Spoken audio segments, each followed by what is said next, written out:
Fala galera, tudo certo? No vídeo de hoje, bora matar questão! Duas questões da SpaceX e uma da AFA sobre equações e inequações exponenciais. Então cola aí com a gente, já senta o dedo no like e se inscreve para não perder nenhum conteúdo aqui do canal e solta a vinheta.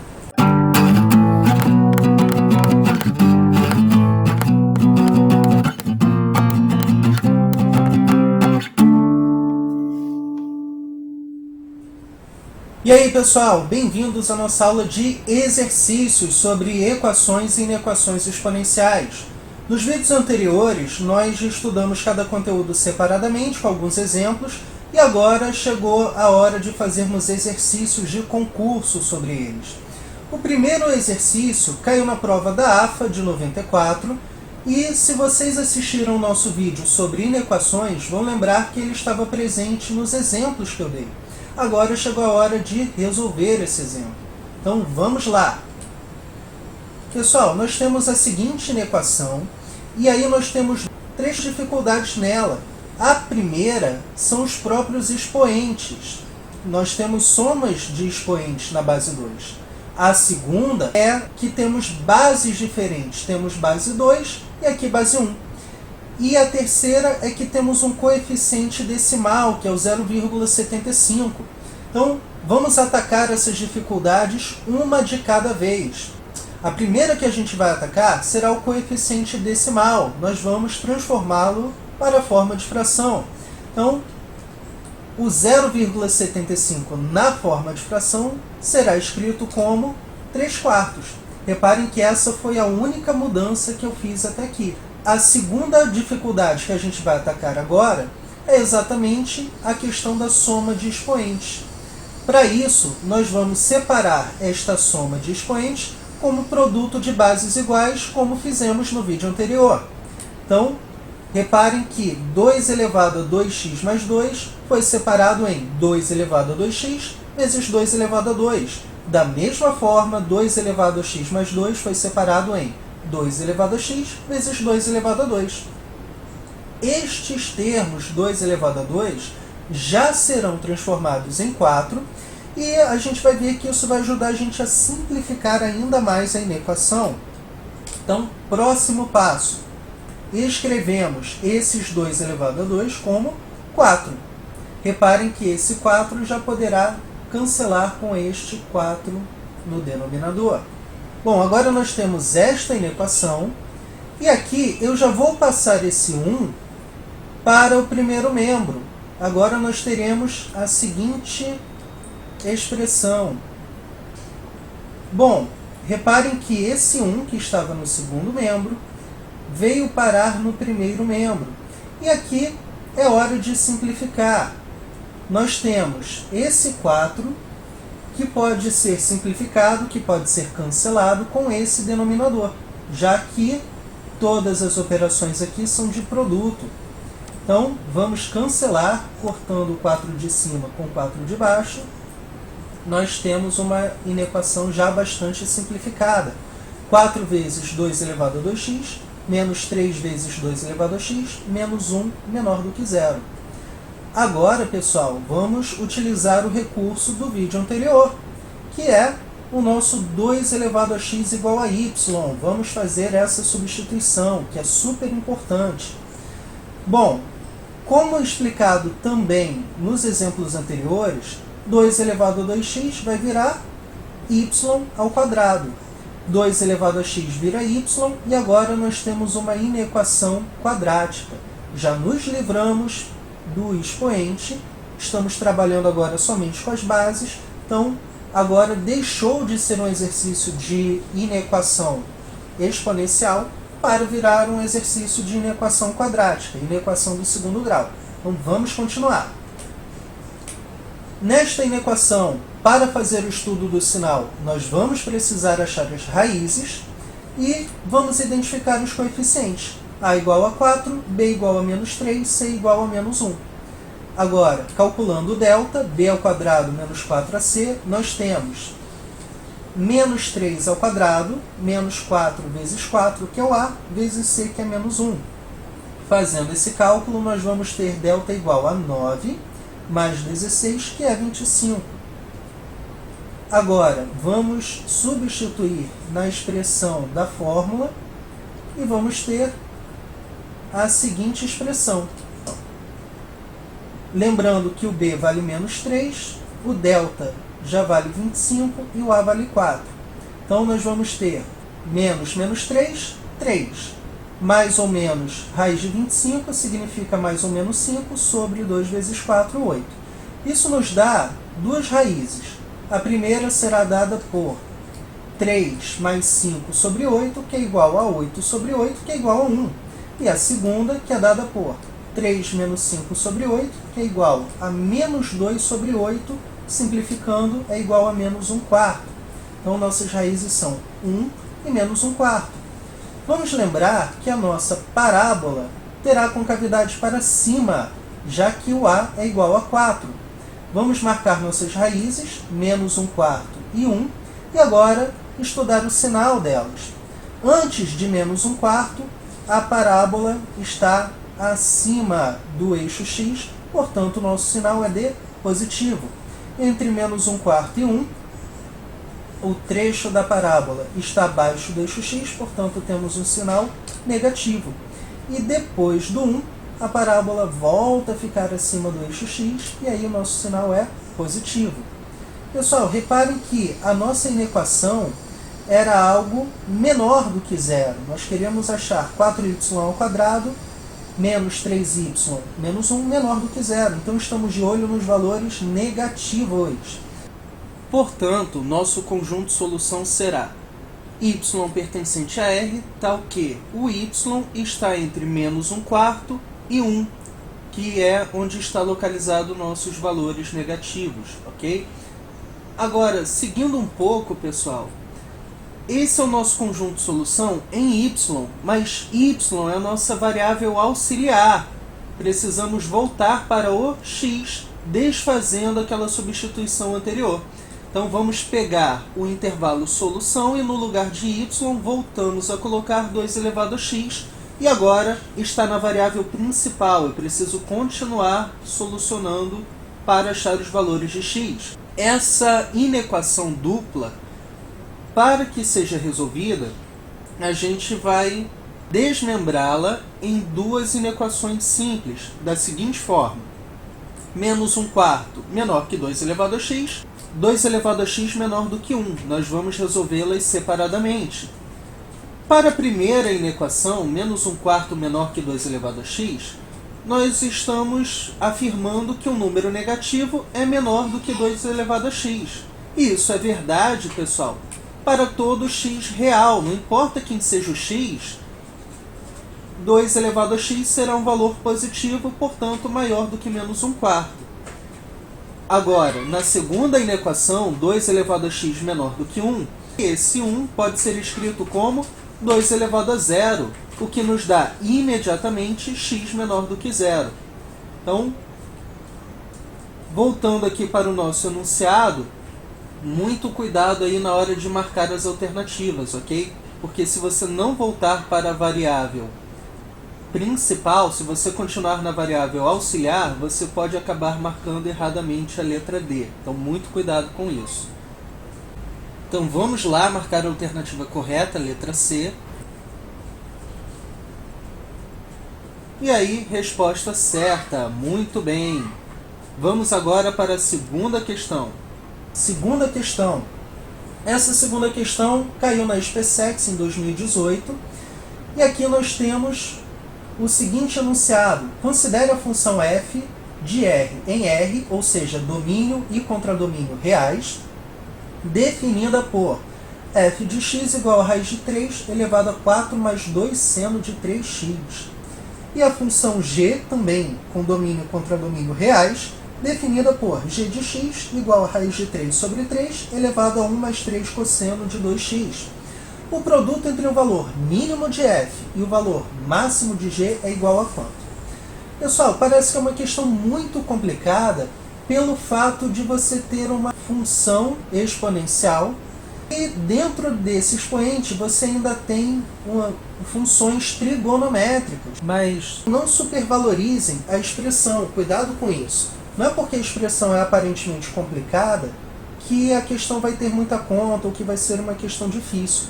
Reparem que estamos procurando os valores mínimo de f e máximo de g. Então vamos trabalhar em cima disso. Considerando primeiro a função f, reparem que o nosso expoente envolve uma expressão trigonométrica. E aí, como a gente vai achar o maior valor possível desta função? Bom, a minha base é raiz de 3, é uma base maior do que 1. Portanto, quanto maior o meu expoente, maior será o valor da minha função. Mas eu estou de olho não no valor máximo de f, eu estou de olho no valor mínimo. Tudo bem, basta que o meu expoente seja o menor possível. Mas qual é o menor valor desta expressão? Bom, já que estamos lidando com uma função seno, vocês vão lembrar que o menor valor que o seno atinge no ciclo trigonométrico é o valor menos 1. E reparem que eu não estou procurando o valor de x que torna seno de 3x igual a menos 1. Eu estou procurando simplesmente o valor menos 1, não importa quem seja o x. Desta forma, eu posso simplesmente trocar seno de 3x por menos 1. E aí vamos ficar com a seguinte expressão: raiz de 3 elevado a 4 mais 2 vezes menos 1. Reparem que nós trocamos todo o seno de 3x por menos 1. Professor, mas esse 3x aqui não faz diferença? Não, porque estamos lidando com uma função seno. Não importa o arco que esteja aqui dentro. O menor valor de qualquer função seno é o valor menos 1. Então, seno de qualquer coisa, o menor valor é o menos 1, e aí eu já faço essa substituição direta. Reparem como isso simplifica a questão. Temos então raiz de 3 elevado a 4 menos 2, que nos dá raiz de 3 elevado a 2, que por definição é 3. Então já achamos, já resolvemos metade da questão. Vamos trabalhar agora com a função g. A função g, raiz de 3 sobre 3 elevado a 1 mais 3 cosseno de 2x, vai seguir basicamente a mesma lógica, mas vamos nos atentar para o fato de que agora nós teremos o valor máximo. E aí alguém poderia pensar, poxa professor, mas é a mesma coisa então, o valor máximo do cosseno é o mesmo valor máximo do seno, que é o 1. Então basta trocar o cosseno de 2x por 1. Mas aí, galera, é onde eu quero chamar a atenção de vocês. A nossa base está entre 0 e 1. Raiz de 3 sobre 3 é um número entre 0 e 1. Isso significa, para quem viu o vídeo anterior vai lembrar imediatamente, que para alcançar o valor máximo, o valor do meu expoente tem que ser mínimo. É a questão da inversão que nós trabalhamos aí na parte de inequações exponenciais. Moral da história: para que a minha função alcance um valor máximo, já que a minha base está entre 0 e 1, eu preciso que o expoente seja o menor possível. Então, se eu quero o menor valor possível para o cosseno, novamente eu vou querer que o meu cosseno assuma o valor menos 1. Então, teremos esta expressão: raiz de 3 sobre 3 elevado a 1 mais 3 vezes menos 1. Então, trocamos cosseno de 2x por menos 1. Tá certo? Se você ainda tem dúvidas por que nós utilizamos o valor menos 1 e não o valor 1, por que nós queremos que o expoente seja o menor possível e não o maior possível, volta no nosso vídeo sobre inequações que você vai entender isso. Bom, então seguindo aqui, nós temos raiz de 3 sobre 3 elevado a 1 menos 3, raiz de 3 sobre 3 elevado a menos 2, vamos inverter a nossa base e tornar o expoente positivo. 3 dividido por raiz de 3 é a mesma coisa que raiz de 3, pessoal. Então, raiz de 3 elevado ao quadrado também nos dá o valor 3. Bom, agora voltando ao enunciado, é hora de reagruparmos nossas informações. Nós descobrimos que o valor mínimo de f é 3 e que o valor máximo de g também é 3. Como nós queremos o produto entre esses valores, é hora de marcar nossa alternativa. Vamos marcar a letra D. Resposta certa, muito bem. Vamos lá então para a próxima questão. Questão 3 caiu na SpaceX no ano de 2017. Quais são as raízes inteiras dessa equação? Galera, um detalhe que me chamou bastante atenção nessa questão foi o fato da banca ter colocado as possíveis raízes nas alternativas. Geralmente, as bancas têm evitado isso porque muitas vezes o candidato consegue simplesmente substituir os valores das alternativas na equação e aí ele verifica quais de fato são raízes ou não.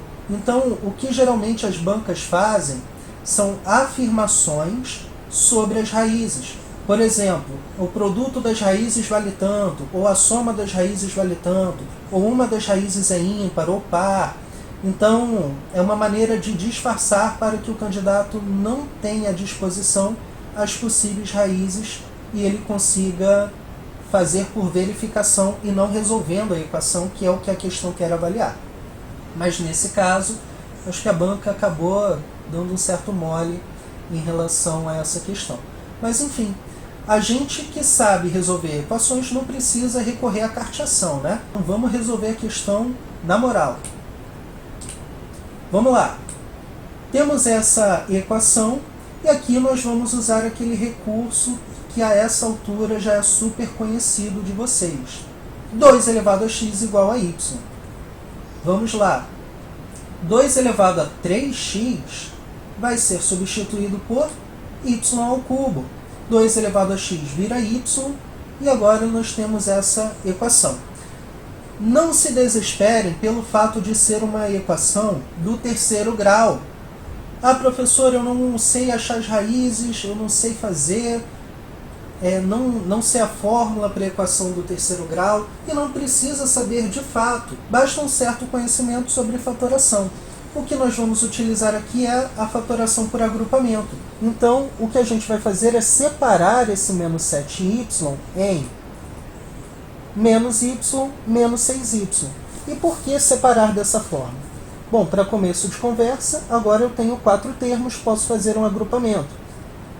Mas como eu sei que o 7 deveria ser separado em menos 1 e menos 6, e não em menos 2 e menos 5, por exemplo? Bom, isso acontece porque nós temos um coeficiente 6 aqui. Então, eu já sei que um dos meus termos, para agrupar com esse 6, necessitaria também de ser um 6. Aí vem a ideia de quebrar em menos 6, já que um teria que ser 6, o outro teria que ser menos 1 para que a soma fosse menos 7. Então agora, vamos fatorar por agrupamento. Reparem que eu posso colocar nos 2 primeiros termos o y em evidência e nos 2 últimos o menos 6. Exatamente isso que nós fazemos. Com o y em evidência, quem fica dentro do parênteses, y ao quadrado menos 1. Lembrem-se que para saber quem fica dentro dos parênteses, basta pegarmos cada parcela e dividirmos pelo termo colocado em evidência, ok? Se você já fatorou e quer ver se a sua fatoração está correta, basta aplicar a distributiva, você tem que voltar para a expressão anterior, ok? Aqui, para prosseguir com essa fatoração, nós vamos reparar que esse y ao quadrado menos 1 é uma diferença de quadrados. Então, nós podemos fatorá-lo, podemos abri-lo ainda mais em y menos 1 vezes y mais 1. O restante da expressão eu repito, e agora eu passo a ter um termo comum que é o y menos 1. E ele será colocado em evidência, completando assim o nosso agrupamento. Bom, vamos colocar agora o y menos 1 em evidência. E aqui nós temos y menos 1 que multiplica y vezes y mais 1 menos 6 igual a 0. Professor, não entendi, o que você fez? Bom, nós colocamos aqui o y menos 1 em evidência, porque ele é o termo comum. E agora eu quero saber quem vai ficar dentro dos parênteses. Bom, quando eu pego toda essa expressão, que é a primeira parcela, e divido por y menos 1, eu vou cancelar esse y menos 1. Então, quem vai para dentro dos parênteses são o y e o y mais 1. Da mesma forma, quando eu pego todo esse termo, que é a segunda parcela, e divido por y menos 1, cancela este termo, e aí quem vai para dentro dos parênteses será o menos 6. Ok? Agora a minha expressão está fatorada, nós temos um produto, isso significa que, como o resultado desse produto é zero, um dos fatores tem que ser zero. Isso nos dá y menos 1 igual a zero, mas também nos dá o segundo fator igual a zero. Bom, se y menos 1 é igual a zero, então nosso y vale 1. Já é uma das raízes. A segunda expressão, multiplicando aqui, utilizando a distributiva, nós temos agora uma equação do segundo grau. Professor, mas eu já fiz tanta conta, agora eu ainda tenho que fazer por Bhaskara? Só se você quiser. Nós podemos aplicar aqui a técnica da soma e do produto. Lembrando que a soma é dada por menos b sobre a e o produto é dado por c sobre a. A nossa soma será igual a menos 1 e o nosso produto será igual a menos 6. Vamos pensar em dois números cuja soma seja menos 1 e cujo produto seja menos 6. Isso nos dá y igual a 2 e y igual a menos 3. E aqui vai um macete para você não perder tanto tempo com soma e produto, para você identificar as raízes de forma rápida. Tenha em mente sempre o produto e depois você passa para a soma. Ou seja, estamos procurando, em geral, raízes inteiras. E é mais fácil identificar raízes inteiras pelo produto do que pela soma, porque a quantidade de números que multiplicados dão menos 6 é bem menor do que a quantidade de números cuja soma seja menos 1. Isso dentro do universo dos inteiros. Por exemplo, para que o produto seja menos 6 e os meus termos sejam inteiros, eu poderia ter menos 1 e 6, menos 2 e 3, 3 e menos 2, ou seja, basicamente 6 e 1, 2 e 3. E aí eu só teria que fazer a alternância entre os sinais. Enquanto que na soma, mesmo nos inteiros, eu tenho infinitas maneiras de fazer isso. Então comecem pelo produto, que naturalmente você vai identificar qual é a melhor opção. Bom, então voltando para a nossa equação, encontramos as raízes y igual a 1, y igual a 2 e y igual a menos 3.